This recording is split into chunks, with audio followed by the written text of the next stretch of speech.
você clicou nesse vídeo, você provavelmente gosta de jogos de terror ou só é um fã obcecado de Five Nights at Freddy's. Eu joguei todos, ok? Todos. E falando em Five Nights at Freddy's, você já se pegou jogando ou assistindo algum vídeo de algum jogo e pensando, isso aqui parece um pouquinho Five Nights at Freddy's, né? Tipo, literalmente faz mais de 10 anos que esse jogo lançou e até hoje falam dele. Caso você queira ficar rico hoje em dia, é só tu criar um jogo de terror, botar uns animalzinhos dando jumpscare. E isso é tão verdade que voltando a essa época, você deve se lembrar que toda semana era lançado um jogo de terror novo com a fórmula de Five Nights at Freddy's, que era super hypado pelos teoristas do YouTube. Não tinha nada melhor do que você almoçar vendo uma teoria do Soulzone sobre Bendy ou do Core sobre Baldi. Sim, o mundo era bem mais que Five Nights at Freddy's. E eu pelo menos acho que essa época foi o auge dos jogos de mascote, já que a maioria dos jogos eram feitos por pessoas que gostavam desses jogos e não só queriam ficar ricas com isso. E tudo isso era mais misterioso, já que esse era o fator que fazia esses jogos serem populares, porque a comunidade se unia para encontrar respostas que eram coisas bem simples e até divertidas, já que era uma época bem simples pro terror de mascote. Aí corta pra hoje em dia que o maior mistério desse tipo de jogo que é lançado é por que existe tanto conteúdo quase adulto no YouTube Kids. Meu Deus do céu, que diabo é isso? Só que o tempo passou e a maioria desses jogos que eram muito populares foram entrando lentamente no limbo de jogos esquecidos, já que o que geralmente acontecia era um jogo ser lançado, virar o maior hype da semana e ser ordenhado ao máximo pelos youtubers até que o hype dele só morre e o ciclo se repete, com uma lista minúscula de jogos que se salvaram do esquecimento graças às suas fanbases bizarramente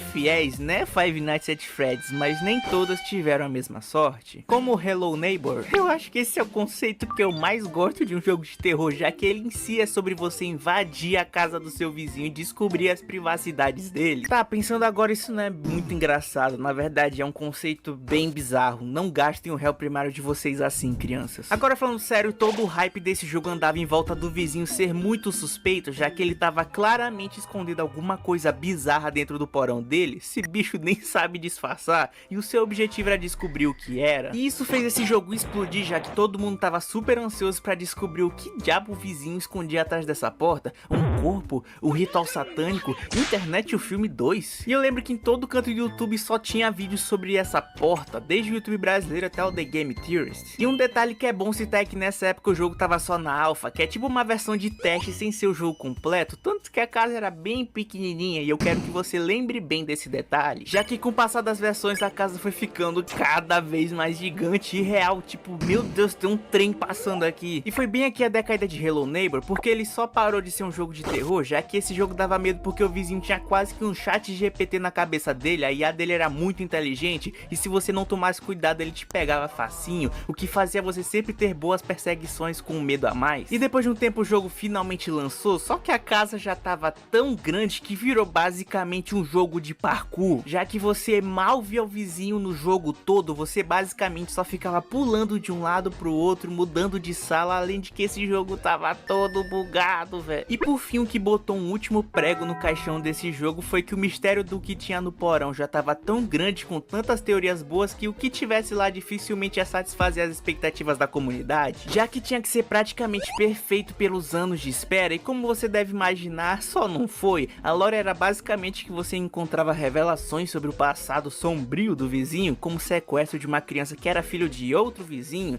além de evidências que mostravam que a mulher e o filho dele morreram em um acidente trágico. E como tudo isso deixou a mente do nosso coitadinho vizinho perturbado. Tipo, falando parece que é algo profundo, mas o jogo é só meio bosta. Mas não fique triste, meu pobre vizinho, porque você não está sozinho, porque outro jogo que eu acho que tem uma história parecida é Bending the Ink Machine, o que hoje em dia me surpreende muito, porque quando esse jogo lançou ele foi um fenômeno gigantesco, mas também sofreu com problemas que mancharam sua reputação. Mas falando primeiro sobre o auge desse jogo, as coisas que fizeram ele estourar foram toda a ambientação gráfica e esse estilo Disney antigo que era muito original pra época e muito bonito até hoje, já que tinha muito a vibe daquelas creepypastas que tinha do Mickey na época, que hoje em dia é literalmente um filme de terror, você pode ver no seu cinema. Além de que esse jogo usava a fórmula de Five Nights at Freddy's, soltando diversos fragmentos de história incentivando os jogadores a teorizar, o que fez esse jogo bombar no no YouTube da época. E também porque ele foi um dos primeiros jogos a apostar no modelo de capítulos, dividindo o jogo em vários episódios, o que mantinha o hype do jogo sempre constante. Tinha até música com 1 milhão de views desse jogo, essa fandom era enorme. E eu acho que esse foi o jogo de mascote horror com maior potencial no seu auge, lá em 2017, 18 por aí, mas não demorou muito para ele ter sua queda, um ano depois, de 2019, já que os capítulos estavam sendo cada vez mais rushados, curtos e chatos.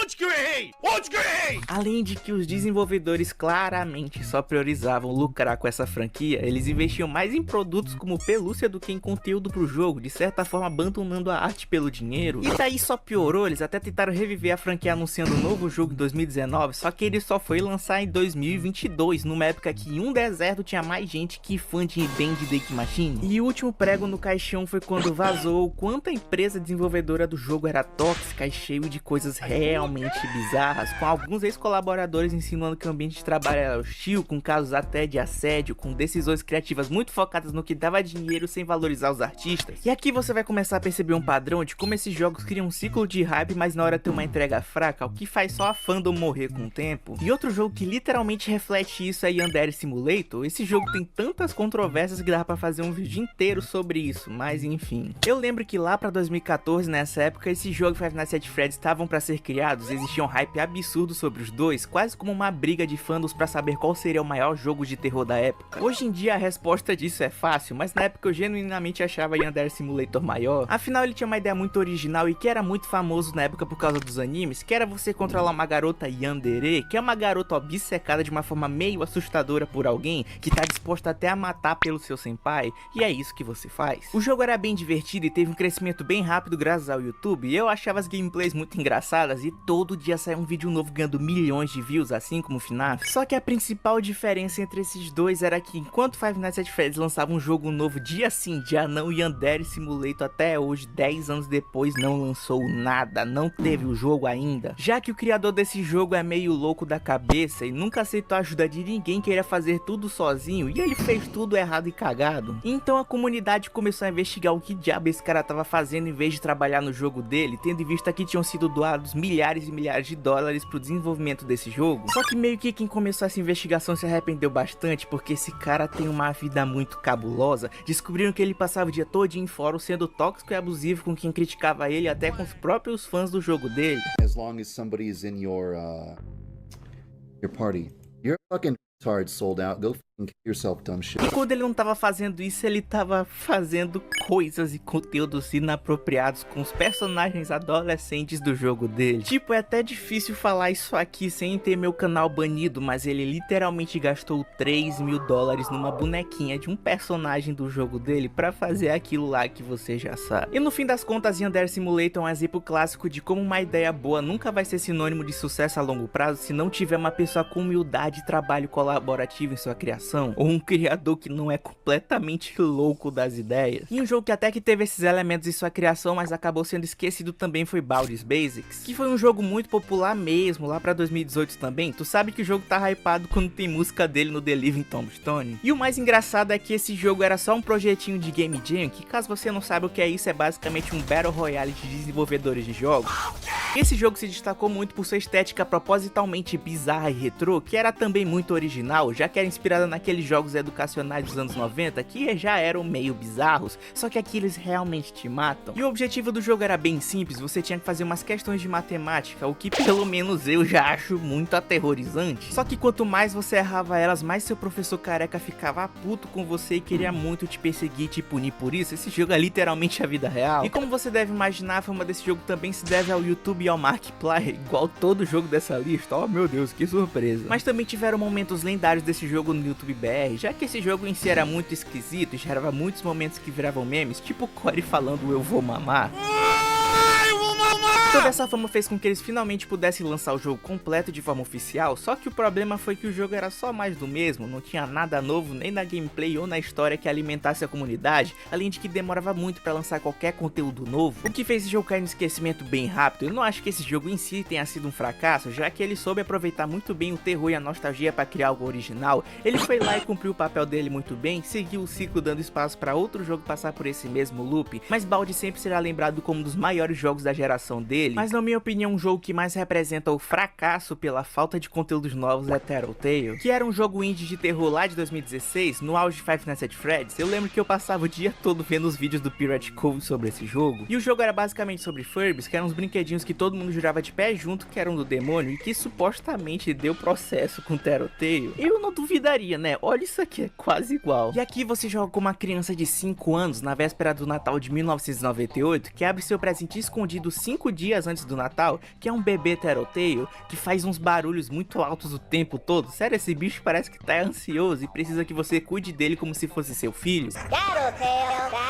Só que não demora muito pra você descobrir que tem uma versão bem maior e assustadora dele te observando, que é a mãe dele, que persegue quem mexe com seus filhotes, e se você não cuidar bem do bebê, ela começa a gritar pela mãe, que aparece e te mata. E pra derrotar ela você tem que caçar uns ovos, o que é bem estranho, mas só ignora. E você precisa deles pra fazer a miséria de um ritual satânico pra destruir o espírito da mãe. Sim, esse jogo vai de 0 a 100 muito rápido. Eu gostava muito desse jogo, toda essa vibe found footage com elementos de nostalgia infantil fez com que esse jogo chamasse muita atenção, que era esperado por ele ser muito único e talvez o jogo mais assustador da lista, por ter um clima muito tenso, sendo bem mais que só jumpscares. Só que esse jogo literalmente só parou por aí, o que é muito triste. O jogo tem mais ou menos 1 ou 2 horas, o que é muito pouco, e todo mundo esperava uma versão mais estendida dele. Mas o que saiu foi uma DLC curtinha chamada Caleidoscópio, que era uma experiência toda louca e diferente, parecia que tu tinha comido uns cogumelos mágicos. E dentro desse lugar o jogador reviverá versões alteradas e corrompidas dos eventos anteriores, e o objetivo é restaurar as lembranças corretas e escapar da influência do Caleidoscópio, enfrentando mais e mais Furbies amaldiçoados. E depois disso nunca mais se ouviu nada sobre Tattletale, os criadores só largaram de mão, talvez para focar em outros projetos, mesmo com a originalidade e sucesso de Tattletale. Eu pelo menos acho que quando esses projetos ficam muito grandes, os criadores meio que perdem muito amor pelo jogo, já que eles acabam meio que perdendo o poder de sua própria obra, tendo que viver para atender a comunidade, que em si deve ser muito chato. Tanto que não é muito difícil tu ver um criador de jogo, um artista ou até mesmo um youtuber não gostar muito de suas criações mais famosas, já que a pessoa acaba sendo resumida só aquele conteúdo, o que pode fazer com que o criador da obra só abandone ela, como você viu em vários exemplos aqui. Ainda mais nessa época que tudo tinha que ser FNAF, como você pode ver pelos tantos de exemplos que eu citei, tava meio óbvio que o mercado indie ficou bem saturado com jogos inspirados em Five Nights at Freddy's. E assim, justamente a maioria desses jogos que eu citei acabam sendo vistos como só mais um joguinho de jumpscares com brinquedo ou alguma coisa amaldiçoada, perdendo muito a singularidade dele. E todos esses jogos são um bom exemplo de algo que explodiu rapidamente, tiveram um grande impacto cultural por um curto período, mas desapareceram da mídia por falta de continuidade pela natureza limitada de seus conteúdos, permanecendo como relíquias interessantes de uma era de ouro dos jogos de terror virais do YouTube que não volta mais, sendo só uma parte bonita da sua infância que você adorava acompanhar esses conteúdos. Bom, resumindo, eu acho que o real problema que gerou o fim desses jogos foi que era muito difícil lidar com o jogo virando trend do nada, ainda mais por conta da fanbase de FNAF, que sempre foi uma das maiores da internet e nessa época tava no seu auge. Sempre que saía um jogo de terror com uma ideia boa, a fandom invadia e causava o caos lá, com empresas que às vezes tinham apenas uma pessoa trabalhando com uma pressão absurda de lançar um conteúdo novo e rápido, e que fosse melhor que as teorias com milhões de views que saíam na época, o que gerava uma expectativa quase inalcançável para esses jogos, que obviamente não alcançavam isso, e eu realmente fico triste porque esses jogos tinham um potencial absurdo mesmo, e mostra como é difícil se manter relevante nesse mercado que prioriza muito mais o produto do que a arte, ou que tá lotado de pessoas horríveis. Com todos esses jogos que um dia foram rotulados como o novo Five Nights at Freddy's só acabando no esquecimento, coisa que existe até hoje, é só tu ver Pop Playtime, que é o maior jogo de mascote do momento,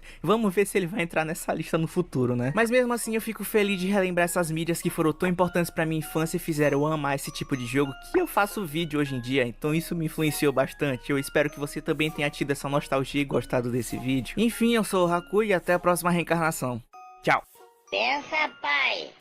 A mãe tá perguntando quando que você vai vir me ver e ela quer saber da pensão que tá atrasada.